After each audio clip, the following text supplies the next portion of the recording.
As I've shared many times in my reviews over the years, one of the things I appreciate most in the indie space is when developers take big swings. Given the amount of titles in the eShop that simply feel like variations on a common theme, games that come out with their creative guns blazing tend to grab my attention. Of course, new and different also means risky on multiple fronts, whether due to the risk of confusing the audience, working out kinks people normally haven't dealt with, or all of the ingredients not quite working together. ZOE Begone absolutely has elements that you've seen or played with before. I just can't think of any other title that has crammed so many shooting styles into one package.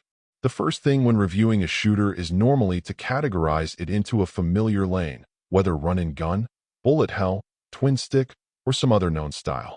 In this case, you could almost consider it to be all of the above, essentially melding them all together and having you moving all around the screen, shooting, dodging, dashing to avoid threats and blow apart everything that's coming for you. This includes points where it sort of breaks the fourth wall and an animator's brush will intrude, bringing some added unique threats to the table. If you like your shooters to have an element of chaos to them, this is a game that's happy to oblige. Throw in some power-ups you'll be able to purchase with your accumulated apples, and the further you go, the more intense things get across the board. Of course, with all of that intensity and insanity, there are some challenges that distinguish the game, but can make it tough to love in places as well. While I appreciate the fact that at times it's played in and on the ground and run-and-gun style, but can then quickly transition into being more of a traditional shooter, managing that adds overhead and control complexity as well. You'll need to keep track of your energy to be sure you can take flight or dash through enemies.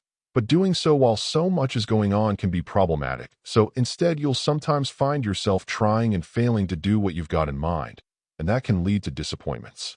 With so much visual cacophony in front of you, it can also be a challenge to accurately spot enemies or their bullets at times, adding some difficulty that can be harder to account for than it should need to be. In the end, it just feels like this is a game brimming with energy and ideas, but rather than being thoughtful and deliberate in deciding what to keep, the developers just decided to run with everything at once. Even if you dial back the difficulty, the complexity of it all doesn't diminish much, and after you get into the groove you'll realize there's only so much to explore here. Sure, chasing scores on the leaderboard may be an option for some, but if you're really just looking for a satisfying shooter to get your fill from, different players will likely get very different results with this one. Overall, my final score for the game ended up being a 7.7. And if you're interested in picking it up, it's currently available on the Switch eShop for $9.99. Thank you for taking the time to listen to this review. And if you'd like more information or ideas of indie games worth checking out on the Switch or the Switch 2, be sure to click on the link provided in the description. Until next time,